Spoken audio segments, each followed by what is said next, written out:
So this is the day that I was just like stuff this 100% raw food thing. I'm gonna get a oil free dish, and I find a place that did oil free, gluten free, whole foods, and I was like, I am in heaven. Take all my cash. Take all my cash.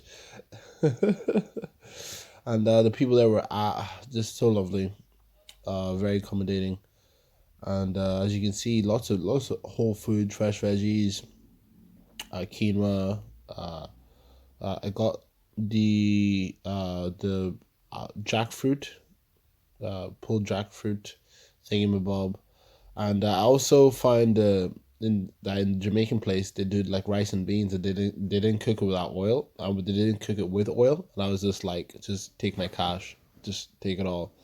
And interestingly, I bumped into John Venus, and he was like, yeah, no, this is the place I'm eating at.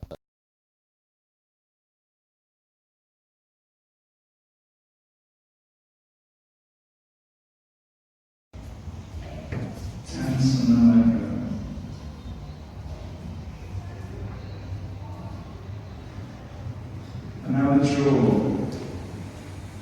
Some tension into your jaw, and then this as we go.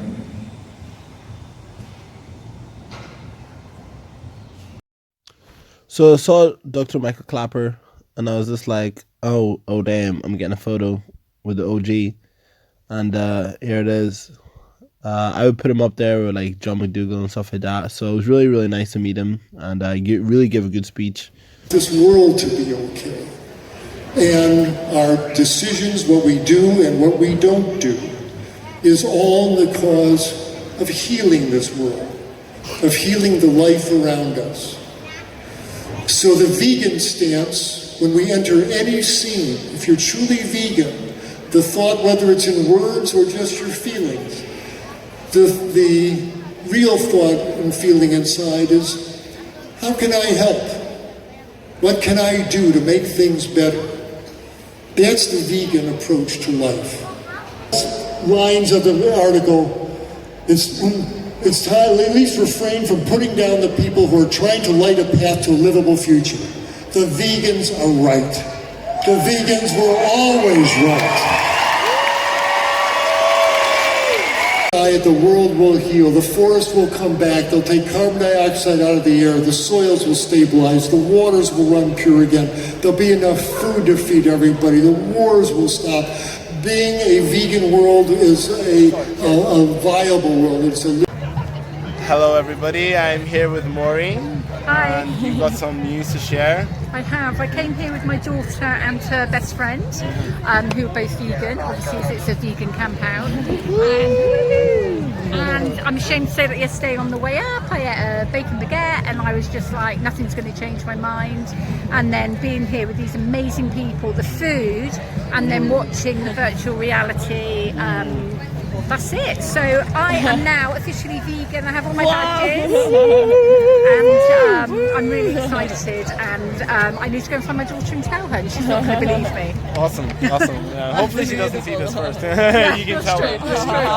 Well, that's awesome. Okay. Thank you so much. Thank you. I'm so happy with you. Thank you. You're gonna feel so happy and healthy, and like you're gonna love the animals, and you're gonna feel like you're more in their size. That's amazing. Thank you so thank you. much. Thank you.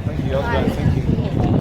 So the atmosphere was amazing, and you have to understand that, like, for the people who come there who are non-vegan, what are they, getting into? It's like you watch lectures from people who have credible sources that the vegan lifestyle is, healthy at all stages of life. You're surrounded by food stalls where you can have your burgers, your chips, and your whole foods, oil-free stuff, sushi. And you're surrounded by people who genuinely care about the planet, about the animals, and about people's health. And you're eating tasty foods that, I can understand why people go there who aren't vegan, and then they're like, wait, by doing this seems so simple. Like, I can prevent so much suffering to animals that I care about. I went to town on the sushi place, by the way. Whenever I discovered them, I was just like, yeah, I must have bought like 4 or 5 sushi rolls or something like that. So good in combination with this rice and beans, and that every night there's always some music going on. And